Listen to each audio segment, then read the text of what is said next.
অনেক আলেমের নাম এখন পাল্টিয়ে দিয়েছে তেতুল হুজুর। এ নাম কি আলেমদের ছিল? তেতুল হুজুর এ শব্দ কোন মেধা থেকে এসেছে আপনি টের পাচ্ছেন? ছোটখাটো মাথা থেকে এটা আসে না।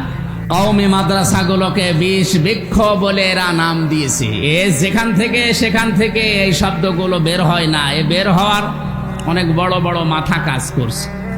সুতরাং এই সমালোচনা যারা করে এরা আবার হজ করে আসে, ওমরা করে আসে, হজ করতে যাওয়ার সময়ও বিড়ি টানতেছে।